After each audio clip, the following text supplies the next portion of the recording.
turn to part 1. You will hear a conversation about different options for travelling to France. First, you have some time to look at questions 1 to 5.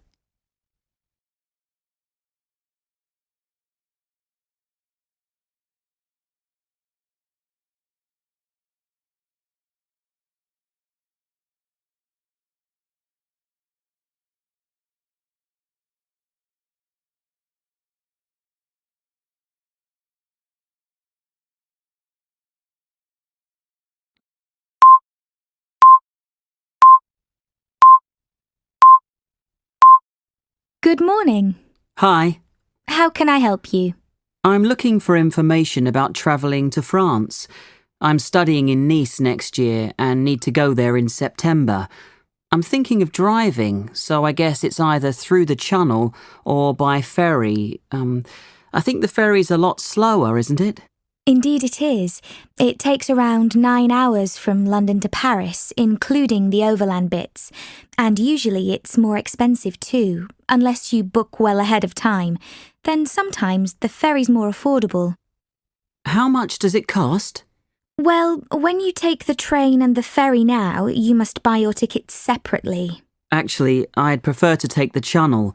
How much does that cost? That depends on your travel date and availability of tickets, but you can expect to pay about £50 each way for the car, in addition to your passenger fares.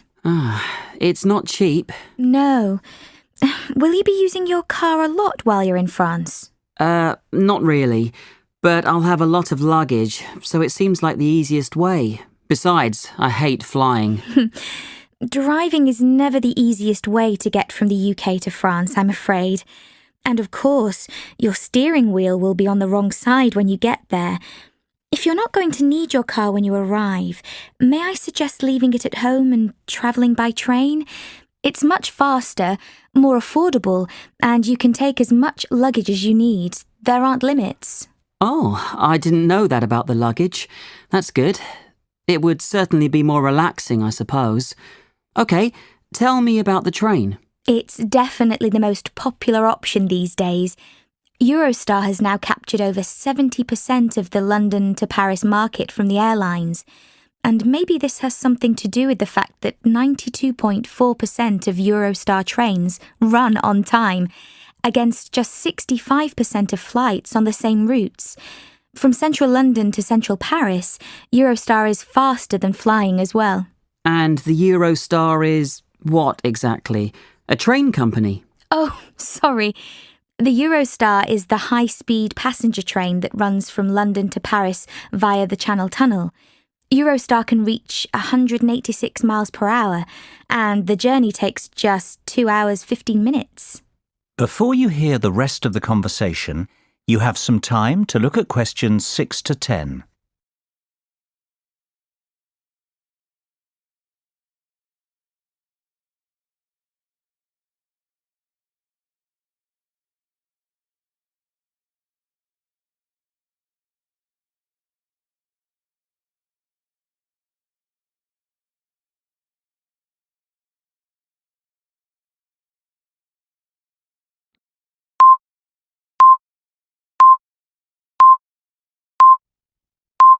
Now listen and answer questions 6 to 10. All right, so it's easy to get to Paris, but what about Nice? It's a fair bit farther. Yes, but it couldn't be easier. There are 2 main options. You can leave London at 7:27 in the morning, then transfer in Paris to catch the TGV train at 11:46, which takes about 5.5 hours, and be in Nice in time for an evening meal. Or you can take any Eurostar to Paris in time to catch the 22:25 from Paris, which arrives in Nice at 8:54. It's a longer journey, but many people prefer the convenience of travelling overnight. Yes, that appeals to me. About how much does the overnight journey cost? The example I've pulled up on the computer now costs £135 return, but sometimes it's lower, as low as £97.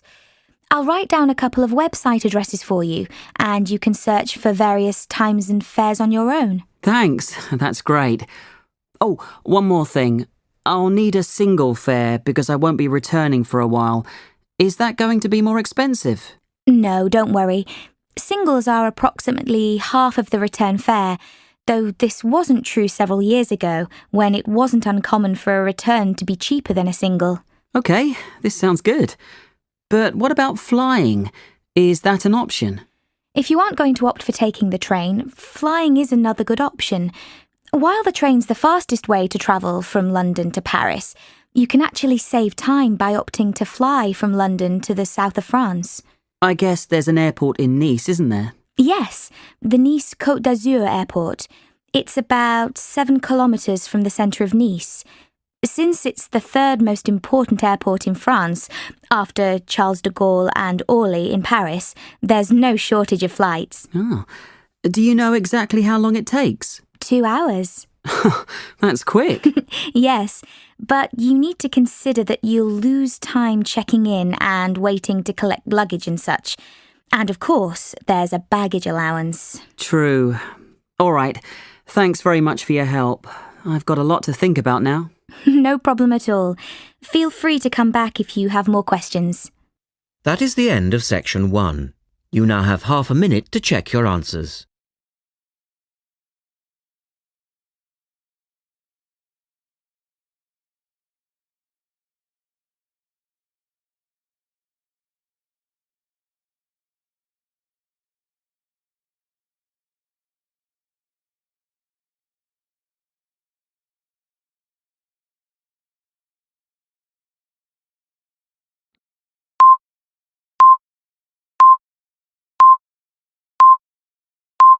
Part 2.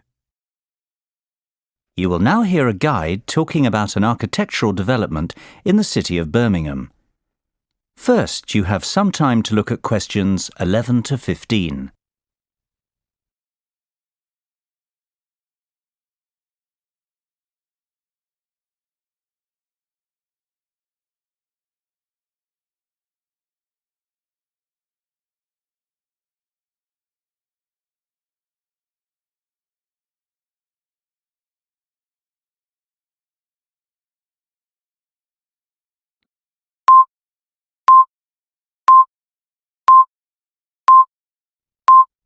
Now listen carefully and answer questions 11 to 15. Good morning, ladies and gentlemen. Thanks for joining me on our monthly excursion to visit new architectural and city planning developments in our city of Birmingham. Today, as you can see, we're here at the development site of The Cube, and its construction is well underway. Indeed, the year ahead will be an exciting year for Birmingham Development Company and its construction arm, Buildability, as the construction of The Cube, the most spectacular building in Birmingham, continues at speed. This new building, valued at over £100 million, has been designed by the internationally renowned architects Make. Their design team, led by Ken Shuttleworth, has created a 17-storey cube aimed at providing a spectacular contrast to the increasing number of towers appearing on the Birmingham cityscape. The complex 142-week building programme that will transform the Birmingham skyline upon its completion is currently over halfway through its development. The building will continue to rise over the coming year, with each floor taking 2 to 3 weeks to complete. As you can see to your right, the first shipment of the special gold anodised cladding that will adorn the cube has now arrived on site, and from February, the glistening golden exterior will begin to be installed, bringing the unique building to life. Late summer will see the topping out of the concrete frame of the cube structure, with the intricate metallic fretwork screen beginning to take shape in the early autumn. Before you hear the rest of the talk, you have some time to look at questions 16 to 20.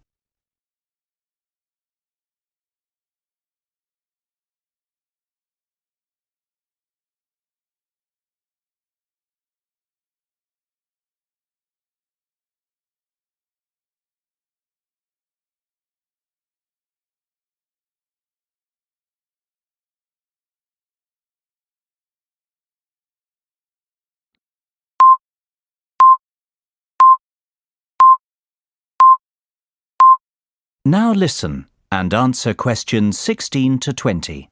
What has been accomplished to date in the city's regeneration has been nothing short of amazing. Yet we hope to set a new benchmark for developments in Birmingham. The Cube will bring forward a new standard of architecture and a building which will not only be Birmingham's most striking waterside location, but also one which is identifiable around the world.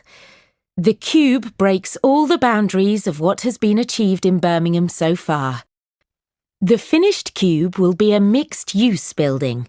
It will house the city's first rooftop restaurant with panoramic views, whilst a boutique hotel and residential apartments below will feature internal views over the twisting atrium. Further down, high-specification Grade A office space is planned, with more exclusive retail and waterside restaurants at the base. The mailbox has already raised the bar in the quality and calibre of our architecture, and the retail offerings, worldwide brand names, and stylish restaurants have given Birmingham a contemporary profile, rivalling the capitals of Europe. From the outset, the Cube's design team sought to create a new landmark building for Birmingham, which fits into its context and which draws people in. Lined with coloured glass and with an exterior clad in shimmering metal fretwork, the Cube has visible links to Birmingham's heritage in engineering and jewellery manufacture. It was essential that the building created a strong visual presence, immediately identifiable as a gateway to the canal and city centre area to the north. Our city is a city of the future, and as a futuristic building with phenomenal foresight in style and design, the Cube is indicative of our plans in how we see Birmingham developing. The Cube will help to elevate us onto a global stage. Now, let's go and have a look at the progress of the entrance gateway. That is the end of Part 2. You now have half a minute to check your answers to Part 2.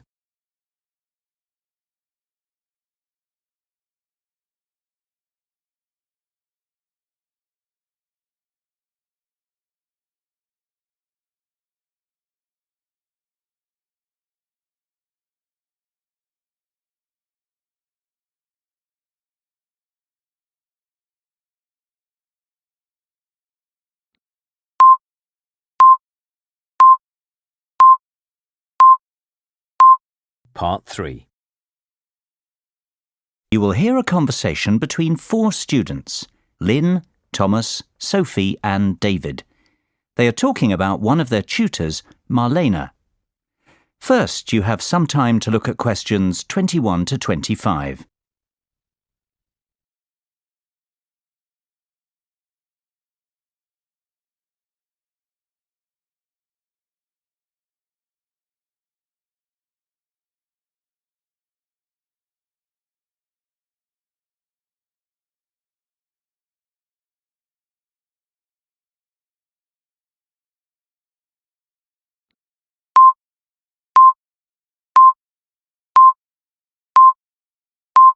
Now listen carefully and answer questions 21 to 25. Thomas, let's not go to the lab. Let's just stay here in the student lounge and drink tea and review the chapter. You know we can't do that. We've a responsibility to turn up and make sure our tutor has understood the week's lectures. If we don't go, no one will ever even realise she's got the theories all muddled up. Oh, really? Sophie, it's awful. Marlena just opens her mouth and I'm confused. Really, Marlena's our tutor. Yeah, I gathered that. You lot have got no manners. I was in the middle of saying something. She'll say things that make no sense whatsoever, and I'm thinking I've misunderstood something, and I'm looking around the room and everyone has these looks on their faces of... disbelief and merriment. Maybe you do, Thomas, but we're not all geniuses. Really, I'll be so worried that I've got it all wrong. Then people start asking questions and by, we figure out that she's mixed something up. That's too bad. It's not a good situation at all. But surely you're exaggerating a bit, Lynn. No, it's awful. I don't know how she got through her undergraduate studies, much less got accepted as a postgrad here. You'd think our professor would have some idea about her abilities.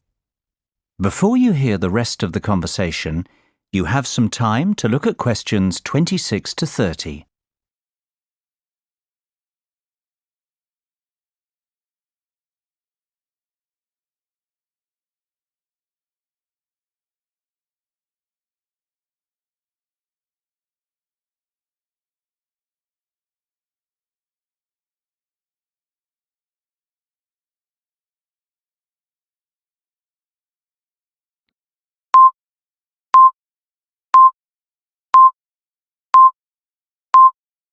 Now listen and answer questions 26 to 30. Marlena's an unusual name. Is she English? She's Spanish, David. She's got a really strong accent. Really, that's a lot of the problem, I think. I don't think she's thick. She just doesn't communicate very well. I'm not sure she understands us completely, especially when someone's joking around. And we do tease her a bit, I must admit. What a nightmare. I'd hate to have you in my class if I was a tutor, Tom. As long as you're clever, Sophie, you'd have nothing to worry about. But you've just said she's not thick. I think I've met her, actually. I think we had a class together maybe last year. She was really shy and quiet, hardly spoke the whole term. But she was always smiley and friendly. She seemed nice, actually, and I think she got one of the highest marks in the class. Maybe you've all picked on her so much that she's so nervous that she can't think clearly. Ever think of that? But we don't need to babysit. We need help. It's a difficult subject. Has anyone ever gone up and asked her for help individually? Yes, actually, I have. I couldn't understand one of the formulas in the first chapter. The theory about why it worked just made no sense to me. So I went and asked her about it, and she cleared it right up. She was very helpful. She's not thick, I already said that. She's just so much fun to torment, right? Yep, that's it. Lynn, if you're having trouble with something, why don't you make an appointment to meet with her individually and see if she can help you that way? Maybe you'd see a different side of her. I reckon she just hates getting up in front of the class, and I can hardly blame her. Yes, I could try that, I suppose. Guys, the tutors aren't old academics who've been teaching for 30 years. They're just like us, 2 years down the road if we're clever enough to continue with our education. I know I'd be mortified to get up in front of you lot, and I don't think I'll feel that differently in a couple of years' time. You know, we're far more experienced as students than they are as teachers. You're right, David. Really, it's more like one of our mates is trying to help us out. But you know, our mates aren't so frightened of us. Yeah, but you aren't so horrible to your mates, are you? That is the end of part 3. You now have half a minute to check your answers to part 3.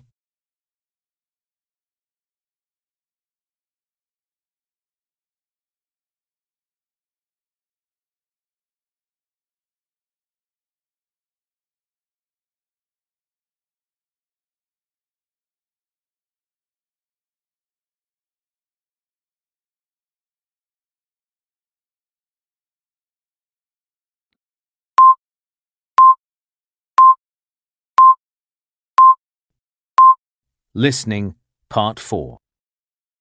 You will hear a lecture on the illness tuberculosis.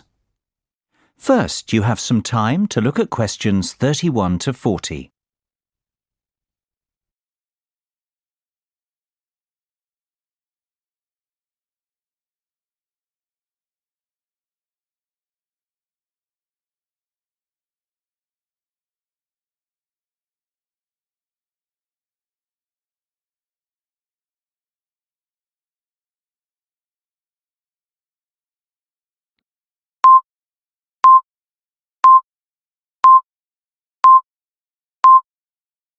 Now listen carefully and answer questions 31 to 40. Hello there. Can I have your attention, please? We've got a lot to cover today and we need to get started. If you recall, last week we discussed the AIDS epidemic and its effect on healthcare systems in the countries with the highest incidence. Well, today I'm going to speak about another significant disease that is rather closely associated with the AIDS epidemic: tuberculosis. In the UK, active tuberculosis, otherwise known as TB, was common in the 19th century, the old consumption of romantic novels. Since then, better living conditions, better nutrition, immunisation and effective treatments in the 20th century have all combined to make TB uncommon in the UK today. However, TB is still common in developing countries and parts of Eastern Europe. It causes more deaths worldwide than any other infectious disease, about 3 million per year. This is a tragic statistic, since TB is now generally a curable disease. Overall, 1/3 of the world's population is currently infected with the bacteria that cause TB. However, people infected with TB bacilli will not necessarily become sick with the disease. The immune system walls off the TB bacilli, which, protected by a thick waxy coat, can lie dormant for years. It's estimated that 5 to 10% of people who are infected with TB bacilli, but who are not infected with HIV, become sick or infectious at some time during their life. Left untreated, each person with active TB disease will infect on average between 10 and 15 people every year. There are certain risk factors that make certain people more likely to become ill with TB. When people's immune systems are weakened, their chances of becoming sick are greater, for example, due to HIV infection, immune-suppressing treatment, or alcohol or drug addiction. Age is also a factor, with babies, young children, and the elderly being most susceptible. In addition, poor nutrition and lack of vitamin D are linked to TB. Finally, TB is more common in certain environments, such as among homeless people, among prisoners, in large cities, and in more impoverished areas. Until 50 years ago, there were no medicines to cure TB. Finding medicines to cure TB was a tremendous breakthrough. But now, strains that are resistant to a single drug have been documented in every country surveyed. What's more, strains of TB resistant to all major anti-TB drugs have emerged. Drug-resistant TB is caused by inconsistent or partial treatment, when patients do not take all their medicines regularly for the required period, because they start to feel better, because doctors and health workers prescribe the wrong treatment regimens, or because the drug supply is unreliable. A particularly dangerous form of drug-resistant TB is multi-drug-resistant TB, abbreviated as MDR-TB, which is defined as the disease caused by TB bacilli resistant to at least the 2 most powerful anti-TB drugs. Rates of MDR-TB are high in some countries, especially in the former Soviet Union, and threaten TB control efforts. While drug-resistant TB is generally treatable, it requires extensive chemotherapy, up to 2 years of treatment, with second-line anti-TB drugs. These second-line drugs are more costly than first-line drugs and produce adverse drug reactions that are more severe, though still manageable.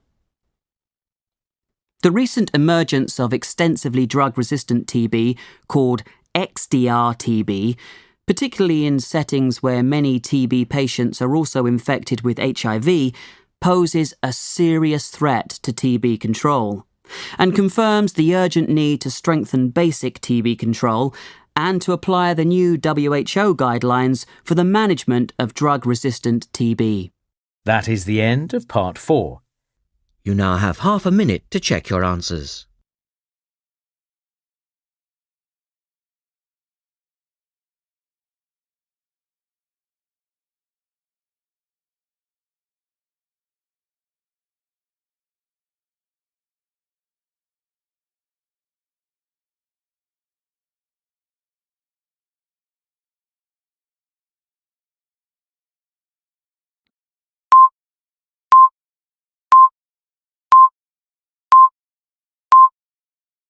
you.